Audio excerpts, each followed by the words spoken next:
जिंदगी एक हसीन किताब है, पर जरूरी तो नहीं कि इस किताब के सारे पन्ने हसीन हों। हमारे हिसाब से हों। अगर कोई ऐसा पन्ना आ जाए जिसमें राहतें ना हो, सुकून ना हो, शांति ना हो, तो सब्र करना। जिंदगी सड़क की तरह है, ये कभी भी सीधी नहीं होती। कुछ देर बाद मोड़ अवश्य आता है, इसलिए धैर्य के साथ चलते रहो। आपकी जिंदगी का सुखद मोड़ आपका इंतजार कर रहा है। मुश्किलें अगर दरवाजा खटखटाए तो कभी डरो मत, निडर होकर दरवाजा खोल दो, क्योंकि कामयाबी अपना भेष बदल कर ही आती है। याद रखना कि जीवन में खाली व्यक्ति ही सबसे ज्यादा दुखी होता है। अगर आप सीखना चाहो तो आपकी हर गलती आपको सबक देती है। हम आपके लिए लेकर आए हैं एक और शानदार कहानी, जो आपको न सिर्फ रोमांचित करेगी बल्कि गहरी सीख भी देगी। तो आइए शुरू करते हैं। एक घर में 5 दिए जल रहे थे। एक दिन पहले दिए ने कहा, इतना जलकर भी मेरी रोशनी की कोई कदर नहीं। आज मैं सबके लिए व्यर्थ हूं। इससे तो बेहतर है कि मैं बुझ जाऊं। यह कहकर वह दिया बुझ गया। जानते हो वह दिया कौन था? वह दिया था उत्साह का प्रतीक। उसे देखकर दूसरा दिया, जो कि शांति का प्रतीक था, उसने कहा, मुझे भी बुझ ही जाना चाहिए। मैं निरंतर दुनिया को शांति की रोशनी दे रहा हूं, पर फिर भी लोग हिंसा करते हैं। यह कहकर वह दिया भी बुझ गया। तीसरा दिया, जो भाईचारे का था, वो भी उन्हें देखकर बुझ गया। अब ना उत्साह था, ना शांति, ना भाईचारा। तो ऐसे में चौथा दिया, जो एकता का प्रतीक था, वह भला कैसे जलता रहता? वह भी आखिरकार बुझ ही गया। पर एक दिया था जो अभी भी जल रहा था। एक छोटा सा दिया अपनी मध्यम सी लौ लिए निरंतर जलता हुआ अपनी रोशनी बिखेर रहा था। एक छोटा बच्चा घर में आया। उसे 4 बुझे दियों को देखकर अफसोस नहीं हुआ, बल्कि वह 5वें जलते हुए दिए को देखकर खुशी से झूम उठा, और उस नन्हे से दिए से उसने वो 4 बुझे हुए दिए फिर से रोशन कर दिए। जानते हो वो दिया कौन सा था? वो दिया था उम्मीद का। वो दिया था आशा का। उम्मीद वक्त का बहुत बड़ा सहारा है। उम्मीद तो हर लहर का किनारा है। मुश्किल वक्त में अगर किसी चीज की बहुत जरूरत है तो वह है उम्मीद की, आशा की, सहयोग की, और एक दूसरे के साथ मिलकर खड़े होने के एहसास की। अजीब खेल है। ऊपर वाले का लिखता भी वही है, मिटाता भी वही है, भटका भी वही है, राह दिखाता भी वही है। दोस्तों, मिटाने से मिटते नहीं, भाग्य के यह लेख कर्म अच्छे करता। चल फिर ईश्वर की महिमा देख। अगर दर्द ना होता तो खुशी की कीमत ना होती। अगर सब कुछ केवल चाहने से मिल जाता तो दुनिया में ऊपर वाले की जरूरत ना होती। बहुत समय पहले की बात है। अमरगढ़ नाम के एक राज्य पर राजा विक्रम सिंह का शासन था। राजा विक्रम सिंह एक न्यायप्रिय और अपनी प्रजा की भलाई करने वाले शासक थे। उनके दरबार में कई मंत्री और दरबारी थे, जिनमें से एक प्रमुख मंत्री धर्मपाल थे, जो समय समय पर राजा को उचित सलाह देते थे। उसी राज्य में एक प्रसिद्ध ज्योतिषी रहते थे, जिनका नाम महर्षि देवदत्त था। वे ज्योतिष विद्या में अत्यंत निपुण थे और भविष्यवाणी करने में सिद्धहस्त माने जाते थे। विद्वान होने के बावजूद वे एक साधारण जीवन जीते थे। उनके पास जो भी लोग आते, वे अपनी श्रद्धा से जो देते, महर्षि उसे स्वीकार कर लेते। लेकिन वे किसी से कुछ मांगते नहीं थे। यदि वे चाहते तो अपनी विद्या के बल पर अपार धन संपत्ति अर्जित कर सकते थे, परंतु उन्हें लालच से कोई सरोकार नहीं था। महर्षि देवदत्त की भविष्यवाणियां इतनी सटीक होती थीं कि जो कुछ वे कहते वह सत्य सिद्ध होता। धीरे धीरे उनके ज्ञान और सत्यवादिता की चर्चा पूरे राज्य में फैलने लगी। ये समाचार मंत्री धर्मपाल तक भी पहुंचा। मंत्री ने अपने एक सेवक को महर्षि देवदत्त के पास भेजा और संदेश दिया कि वे उनसे मिलना चाहते हैं। किंतु महर्षि देवदत्त ने मिलने से मना कर दिया और उत्तर दिया, यदि मंत्री जी मुझसे मिलना चाहते हैं तो उन्हें स्वयं मेरे पास आना होगा। मुझे उनसे मिलने की कोई इच्छा नहीं है। मंत्री धर्मपाल को यह अपना अपमान प्रतीत हुआ। वे सोचने लगे, एक साधारण व्यक्ति की यह हिम्मत कि वह मेरे आदेश को टाल दे। फिर कुछ विचार कर वे स्वयं महर्षि देवदत्त के घर जा पहुंचे। महर्षि ने उनका स्वागत करते हुए कहा, मंत्रीवर, मैं एक साधारण व्यक्ति हूं। बताइए, मैं आपकी क्या सेवा कर सकता हूं? मंत्री धर्मपाल बोले, महर्षि, मैंने सुना है कि आप ज्योतिष विद्या में अत्यंत पारंगत हैं। मैं भी यह विद्या सीखना चाहता हूं। क्या आप मुझे यह विद्या सिखा सकते हैं? महर्षि देवदत्त ने उत्तर दिया, यह विद्या मैंने अपने पूर्वजों से सीखी है। यदि आप इसे सीखना चाहते हैं तो मुझे कोई आपत्ति नहीं, लेकिन इसके लिए आपको मेरे पास आना होगा और विधि पूर्वक अध्ययन करना होगा। मंत्री धर्मपाल ने सहमति जताई, लेकिन बोले, पहले मैं आपकी परीक्षा लेना चाहता हूं। उन्होंने महर्षि देवदत्त से कुछ प्रश्न किए, जिनका महर्षि ने अपनी ज्योतिष विद्या से बिल्कुल सही उत्तर दिया। मंत्री धर्मपाल अचंभित रह गए, क्योंकि वे प्रश्न उनके व्यक्तिगत जीवन से संबंधित थे, जिन्हें उनके अलावा और कोई नहीं जानता था। इस प्रकार मंत्री धर्मपाल महर्षि देवदत्त से अत्यंत प्रभावित हुए और प्रतिदिन उनके पास जाकर ज्योतिष विद्या का अध्ययन करने लगे।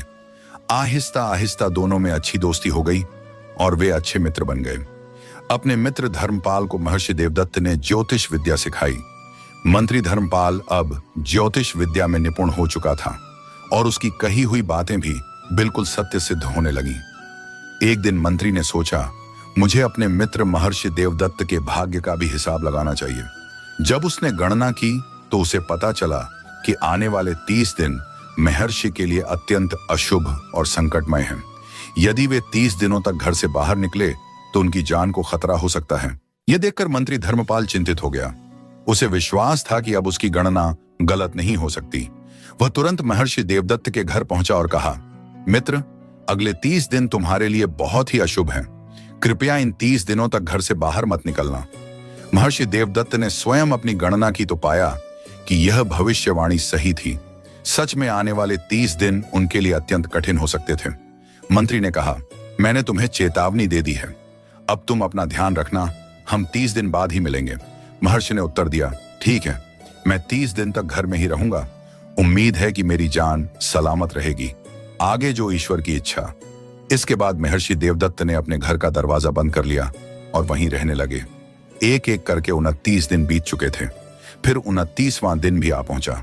अब महर्षि को संतोष हुआ कि अशुभ घड़ियां समाप्त हो चुकी हैं। 30वें दिन उन्होंने स्नान किया और यह सोचकर घर से निकले कि मंत्री धर्मपाल मेरे परम मित्र हैं, वे हमेशा मुझसे मिलने आते हैं, लेकिन मैं एक बार भी उनसे मिलने नहीं गया। मंत्री से मिलने की खुशी में वे यह भूल ही गए कि 30वां दिन अभी पूरा नहीं हुआ था और अशुभ समय अभी समाप्त नहीं हुआ था। वे खुशी खुशी मंत्री जी के महल की ओर रवाना हो गए। मंत्री के महल की तरफ जाने के लिए 2 रास्ते थे, एक तो मुख्य सड़क का रास्ता और दूसरा नदी के किनारे से होकर जाने वाला कच्चा रास्ता। महर्षि देवदत्त ने सोचा, मुख्य सड़क से जाने पर बहुत से लोग मिलेंगे और तरह तरह के सवाल पूछेंगे कि मैं इतने दिन कहाँ था, इसलिए बेहतर होगा कि मैं नदी के किनारे वाले रास्ते से जाऊं। वे उस कच्चे रास्ते से चल पड़े। चलते चलते दोपहर हो गई और सूरज सिर पर चमकने लगा। तभी उन्हें एहसास हुआ कि वे रास्ता भटक चुके हैं और एक वीरान जंगल की ओर निकल आए हैं। चारों तरफ गहरा सन्नाटा था। दूर दूर तक न कोई आदमी दिखाई देता था और न ही कोई जानवर। चलते चलते उन्हें एक पुराना खंडहर दिखाई दिया। महर्षि देवदत्त बहुत ही थकावट महसूस कर रहे थे। सोने लगा कि इस खंडहर की इमारत में जाकर कुछ देर आराम कर लूं। यह सोचकर वह खंडहर के अंदर गए। अंदर पहुंचकर उसने देखा कि एक जगह पर 7 बड़े बड़े संदूक रखे हुए थे और महर्षि देवदत्त को जिज्ञासा हुई कि इन संदूकों में क्या हो सकता है। उसने तुरंत एक पत्थर लेकर संदूकों के तले तोड़ दिए। देखा तो उन संदूकों के अंदर खजाना भरा पड़ा था, हीरे मोती सोना चांदी जवाहरात। ये सब देखकर वह इतना बदहवास हो चुका था कि अपने विद्या के बल पर भी खजाने का राज मालूम ना कर सका। आखिर उसने सोचा कि अपने दोस्त मंत्री धर्मपाल को इस खजाने के बारे में बताना ठीक रहेगा, क्योंकि इतनी सारी दौलत मेरे किस काम की है। वह जल्दी जल्दी दौड़ता हुआ नगर की तरफ वापस गया और वहां से मंत्री के महल का रास्ता पकड़ लिया। मंत्री ने जब सुना कि महर्षि देवदत्त खुद आए हैं तो वो बहुत ही हैरान हुआ। उसके हिसाब से तो अभी महर्षि देवदत्त का 30वां दिन पूरा नहीं हुआ था और महर्षि देवदत्त की जान सूरज ढलना तक खतरे में थी। वो तुरंत महर्षि देवदत्त को महल के अंदर बुलाया और बोला, आपने क्यों तकलीफ की? वैसे भी अभी 30वां दिन पूरा नहीं हुआ है। महर्षि देवदत्त बोले, हाँ भाई, मुझे मालूम है कि आज 30वां दिन है और बाकी के 29 दिन की तरह यह भी खुशी से बीत जाएगा। लेकिन हैरानी की बात यह है कि आज का दिन मेरे लिए बड़ा ही भाग्यशाली है। इसके बाद उसने खजाना मिलने की बात मंत्री को बता दी और कहा कि इतनी दौलत का भला मैं क्या करूंगा, आप ये खजाना रख लीजिए। हाँ, अगर आपका दिल चाहे तो उसमें से कुछ मुझे भी दे देना। यह सुनकर मंत्री बड़ा ही हैरान हुआ। उसने जल्दी से 2 घोड़े मंगवाए और उन पर सवार होकर दोनों खजाने वाली जगह पर पहुंच गए। इतना बड़ा खजाना देखकर मंत्री की आंखें फटी की फटी रह गईं और उसके मन में तुरंत बेईमानी जग गई। उसने सोचा कि कहीं ऐसा ना हो कि महर्षि देवदत्त किसी और से इतने बड़े खजाने की बात कह दे, फिर यह बात होते होते राजा के कानों तक पहुंच जाएगी। ऐसा हुआ तो इस खजाने पर राजा कब्जा कर लेगा और मेरे हाथ में कुछ भी नहीं आएगा। इसीलिए जरूरी है कि महर्षि देवदत्त का काम तमाम कर दिया जाए और उसे मार डाला जाए। यह सोचकर मंत्री ने महर्षि देवदत्त को धक्का मारकर जमीन पर गिरा दिया और अपनी तलवार निकाल ली। यह देखकर महर्षि देवदत्त हैरान हो गए और बोले, धर्मपाल, क्या बात है? क्या मुझे कोई गलती हो गई है? धर्मपाल बोला, हाँ, गलती तो तुमसे हुई है, और तुम्हारी गलती यह है कि इतने बड़े खजाने के बारे में तुमने मुझे बता दिया। अब मुझे डर है कि अगर तुमने ये बात किसी और से कही तो खजाना मेरे हाथ से जाता रहेगा, इसीलिए तुम्हारी जबान बंद करना जरूरी है। यह सुनकर महर्षि देवदत्त की आंखों के सामने अंधेरा साने लगा। वो बोला, मैं वचन देता हूं कि यह बात किसी और से ना कहूंगा। मंत्री ने हंसकर कहा, बकवास बंद करो, तुम अपनी जान बचाने के लिए यह कसम का रहे हो। और महर्षि देवदत्त ने उससे बहुत ही मिन्नतें की, दया की भीख मांगी, लेकिन मंत्री के सर पर तो मानो खजाने का भूत सावर था। जब महर्षि देवदत्त ने देखा कि उसकी जान बचाने की कोई उम्मीद नहीं है, तो वह बोला, धर्मपाल, अगर तुम मेरी जान लेना ही चाहते हो तो मेरी एक आखिरी इच्छा पूरी कर देना। धर्मपाल बोला, बोलो, क्या इच्छा है? महर्षि देवदत्त दुखी मन से बोले, मेरी पत्नी को बच्चा होने वाला है, उसे कभी मत बताना कि मेरी मौत हो चुकी है। धर्मपाल ने कहा, ठीक है, मैं तुम्हारी यह इच्छा जरूर पूरी करूंगा। यह कहकर उसने अपने दोस्त को मौत के घाट उतार दिया और फिर खंडहर के बाहर खड़े हुए उसके घोड़े को भी मार डाला। दोनों के शवों को खंडहर के ही अंदर जमीन में दबा दिया, नदी में हाथ पैर धोए और वापस अपने महल को लौट आया। अब वो बिल्कुल संतुष्ट था कि वो खजाने का अकेला मालिक है। उसने अपने सबसे भरोसेमंद नौकरों को बुलाया और रातों रात उस खजाने को अपने महल में ले आया। राज्य के सबसे बेहतरीन कारीगरों को बुलाकर उसे खंडहर को तोड़वाकर एक शानदार महल बनाने का आदेश दे दिया गया। कुछ ही महीनों में नदी के किनारे पर एक शानदार महल बनकर तैयार हो गया। इसी दौरान मंत्री ने महर्षि देवदत्त की पत्नी को बुलाया और उससे कहा कि महर्षि देवदत्त को मैंने एक विशेष काम से दूसरे देश में भेज दिया है। कुछ दिनों के बाद महर्षि देवदत्त के घर पर एक चांद से बच्चे का जन्म हुआ। बेटे का नाम वीरेंद्र रखा। बेटे के जन्म पर वीरेंद्र की मां अपने पति को याद करके बहुत ही रोई, क्योंकि बहुत समय हो गया था, उसकी कोई खोज खबर ना मिली थी। वो बदनसीब कई बार अपने पति के बारे में पता करने के लिए मंत्री के महल में गई, मगर पहरेदारों ने उसे धक्के देकर बाहर निकाल दिया। वो इसी को अपना भाग्य समझकर घर बैठ गई और मेहनत मजदूरी करके अपने बच्चे को पालने लगी। और महर्षि देवदत्त का बेटा वीरेंद्र बहुत ही बुद्धिमान था। उसकी मां ने उसकी शिक्षा के लिए पास ही में रहने वाले एक पंडित जी के पास भेजा। समय गुजरता गया और वीरेंद्र बड़ा होने लगा। उसकी बुद्धि दूसरों के मुकाबले बहुत ही तेज थी। समय बीता और वीरेंद्र अब युवा हो चुका था। सब लोग कहते थे कि वह अपने पिता महर्षि देवदत्त से भी ज्यादा बुद्धिमान है। एक दिन वीरेंद्र को अपने घर पर एक पुरानी किताब मिली। उसने अपनी मां से उस किताब के बारे में पूछा तो मां ने कहा, बेटा, ये तुम्हारे नाना की लिखी हुई किताब है। वो भी एक बहुत ही बड़े ज्योतिष और भविष्यवक्ता थे। वीरेंद्र को वो किताब बड़ी ही दिलचस्प लगी। किताब के पहले पन्ने पर ही लिखा था कि जो भी इस किताब को पूरा पढ़कर समझ लेगा वो भूत और भविष्य की सभी बातें जान सकेगा और साथ ही साथ किसी के भी मन की बात जान पाएगा। वीरेंद्र उस किताब को बड़े ही ध्यान से पढ़ने लगा। थोड़ी देर के बाद वो चिल्ला चिल्ला कर रोने लगा। साथ ही किताब भी पढ़ते जा रहा था। फिर अचानक ही हंसने लगा। उसकी मां हैरानी से यह सब देख रही थी और पूछने लगी, क्या हुआ बेटा, तुम कभी हंस रहे हो तो कभी रो रहे हो? वीरेंद्र बोला, मां, यह एक अजीबो गरीब किस्म की किताब है। इसे पढ़कर मुझे पता चल गया है कि मेरे पिता को एक जालिम आदमी ने मार डाला है। यही वजह है कि मैं रो पड़ा। और हाँ, इसलिए कि एक दिन मैं अपने पिता की मौत का बदला उससे जरूर लूंगा। सच बात जानकर वीरेंद्र की मां बहुत रोई, लेकिन वीरेंद्र ने उसे दिलासा दिया, मां, यह किताब मुझे बताती है कि एक दिन राजा विक्रम सिंह मुझे अपना मंत्री बनाएंगे और मेरे पिता का कंकाल अभी भी वहीं पर दबा हुआ है। जहां मंत्री धर्मपाल ने अपना नया महल बनवाया है, उसने वहीं पर मेरे पिता की हत्या की थी। अच्छा, अब मैं बाजार जाकर कुछ खाने पीने का राशन लेकर आता हूं। वीरेंद्र की मां ने कहा कि लेकिन बेटा, राशन के लिए हमारे पास पैसे तो नहीं है। मां, आप चिंता मत कीजिए, इस किताब ने मुझे ऐसा तरीका बताया है जिससे बिना पैसे के ही हमें राशन मिल जाएगा। यह कहकर वीरेंद्र गांव के बनिए के पास गया और बनिए से बोला, क्या तुम मुझे जानते हो? बनिए ने कहा, तुम महर्षि देवदत्त के बेटे हो।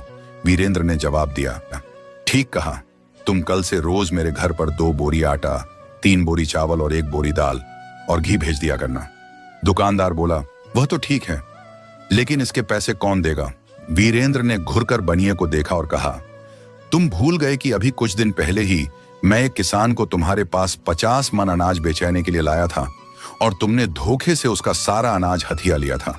और यही बात मैं अपने न्यायप्रिय राजा को बता दूंगा तो वो तुम्हें काल कोठरी में डाल देंगे। वीरेंद्र के मुंह से यह बात सुनकर बनिया थर-थर कांपने लगा। वीरेंद्र ने तो उसका सार राज जान लिया था और यह बात सच भी थी कि उसने पिछले महीने एक किसान को लूट लिया था जिसे वीरेंद्र लेकर आया था। बनिया हैरान था कि वीरेंद्र को यह राज की बात कैसे मालूम हुई।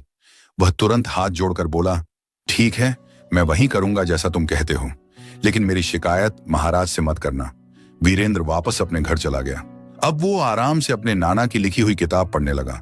जैसे जैसे वो किताब को पढ़ता चला गया, सैकड़ों और हजारों बातें उसे मालूम होती चली गई।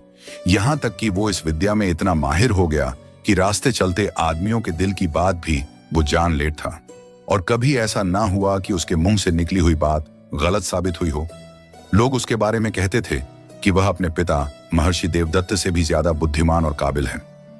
एक दिन वीरेंद्र की मां ने कहा, बेटा, मेरा मन ताजे कमल ककड़ी और जंगली शहद खाने का हो रहा है, लेकिन शहर में ये चीजें कहीं नहीं मिलती। मैंने सुना है कि मंत्री धर्मपाल के बाग में दुर्लभ फल और मधुमक्खियों का छत्ता है। किसी को भेजकर वहां से ये सब मंगवा दे। मंत्री धर्मपाल का नाम सुनकर वीरेंद्र के तन बदन में आग लग गई। उसने कहा, हाँ ठीक है मां, मैं वह दुर्लभ फल और मधुमक्खियों का छत्ता खुद लेने जाता हूं। और वह घर से चल दिया। जब वीरेंद्र बगीचे में पहुंच तो दरवाजा बंद था। उसने बगीचे के रखवाले को आवाज दी।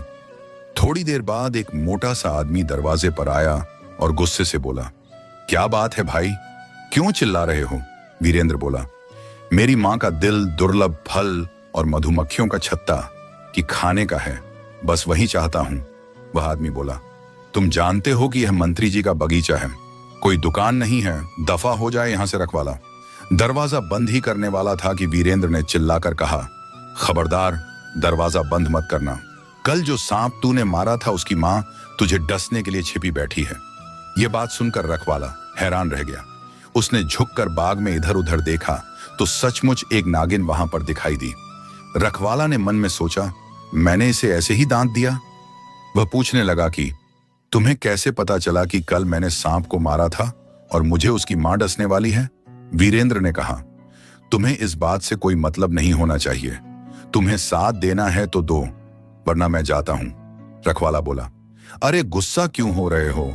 चलो मेरे साथ, अंदर चलो, मैं तुम्हें बहुत सारा फल और मधुमक्खियों का छत्ता दूंगा, लेकिन ये बात किसी और को मत बताना, वरना मंत्री धर्मपाल मेरी खाल खिंचवा देगा। वीरेंद्र बोला, तुम धर्मपाल की चिंता ना करो, उसकी जिंदगी के अब थोड़े ही दिन रह गए हैं।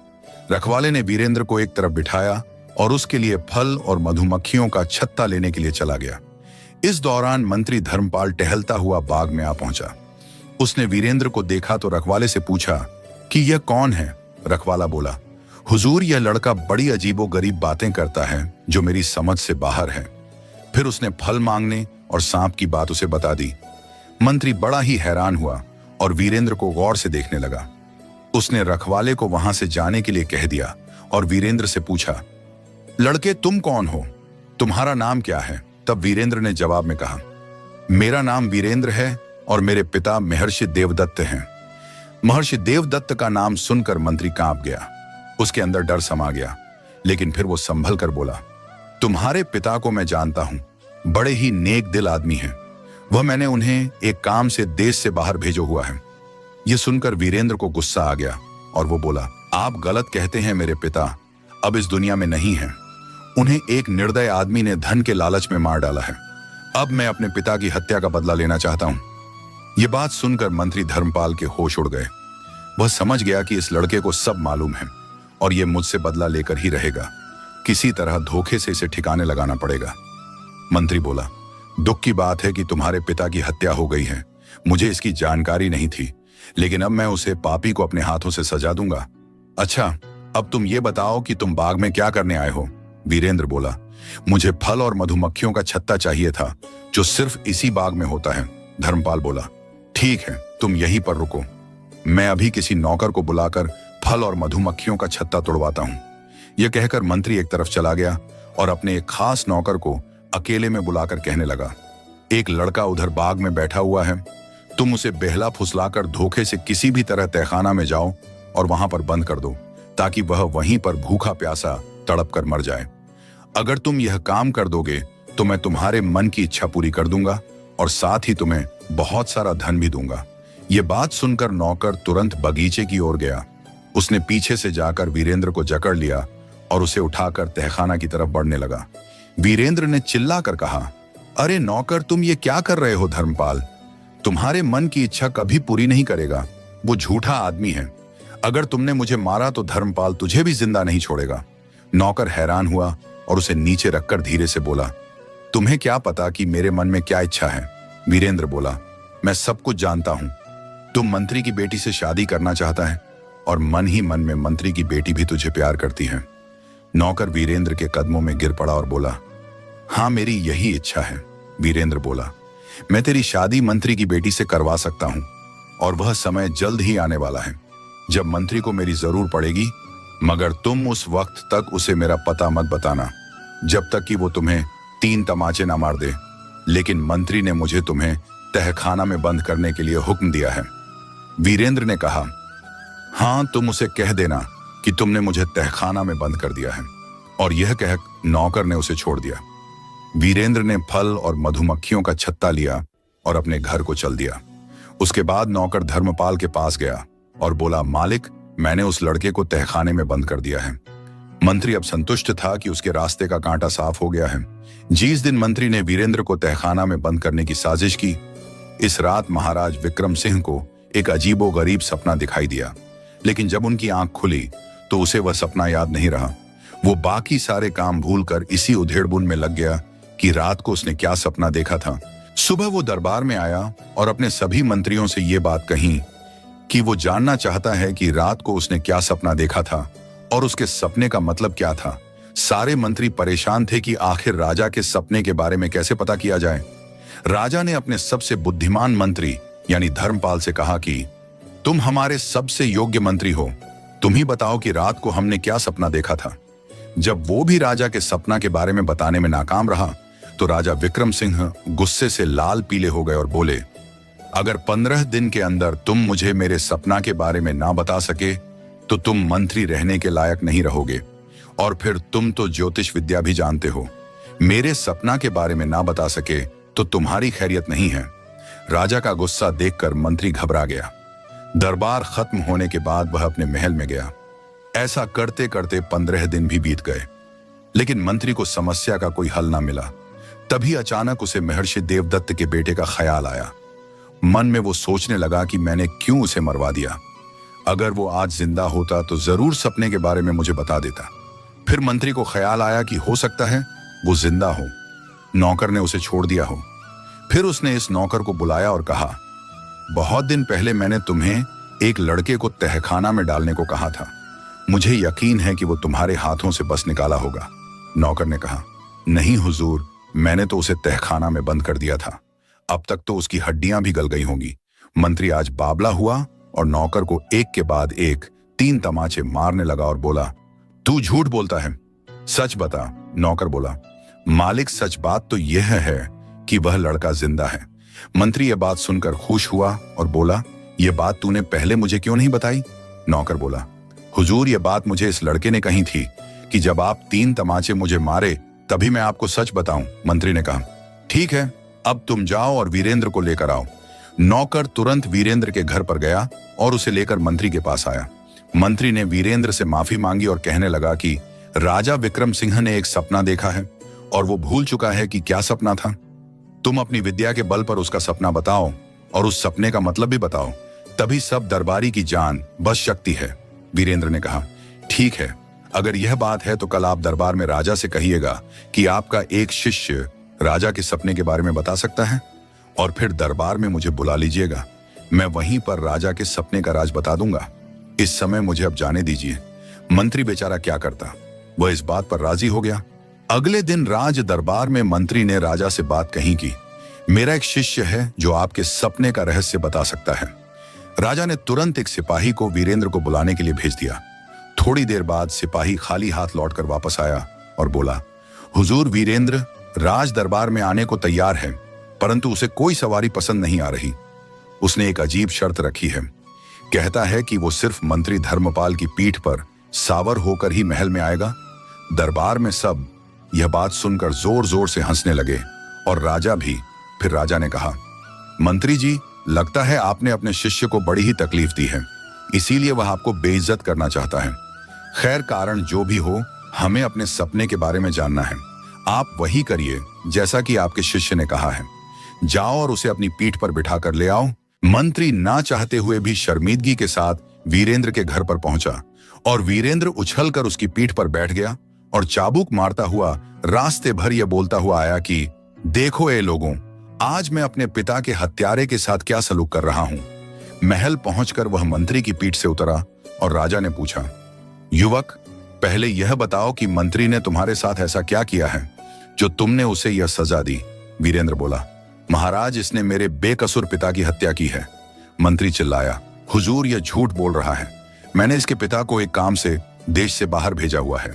वीरेंद्र ने कहा, नहीं महाराज, मेरे पिता का और उसके घोड़े का हड्डियों का कंकाल आज भी नदी के पास इसके महल के नीचे मौजूद है। राजा बहुत ही हैरान था। उसने कहा, ठीक है, मैं इस बात की छानबीन करवाऊंगा। पहले तुम यह बताओ कि मैंने क्या सपना देखा और उस सपने का मतलब क्या है। वीरेंद्र ने कहा, महाराज, आपने में देखा कि आसमान से एक उड़ता हुआ पक्षी आया। उसकी सोंच में अंगूर का एक गुच्छा था। उसे अंगूर के गुच्छे में 7 दाने थे। पक्षी ने वो गुच्छा आपके हाथ पर रखा और उड़ गया। लेकिन जब आप अंगूर खाने लगे तो एक कौवा आया और उस गुच्छे को आपके हाथ से लेकर उड़ गया। राजा ने कहा, सच, बिल्कुल सच, मैंने बिल्कुल यही सपना देखा था। अब तुम यह बताओ कि इस सपने का मतलब क्या है। वीरेंद्र ने कहा, महाराज, आपके सपने की सच्चाई आपके सामने ही मौजूद है। मेरे पिता महर्षि देवदत्त को जंगल में 7 संदूक मिले थे जिसके अंदर खजाना भरा हुआ था। मेरे पिता ने इस बात की जानकारी मंत्री जी को दी तो मंत्री जी ने लालच में आकर मेरे पिता की हत्या करवा दी ताकि वह खजाने की बात किसी और को ना बता सके। और जो खजाना राज खजाने में जाना चाहिए था वह इस मंत्री के कब्जे में है। मेरे पिता और उनके घोड़े को मारकर मंत्री जी ने वही जमीन में गाड़ दिया था। यही आपके सपने की असलियत है।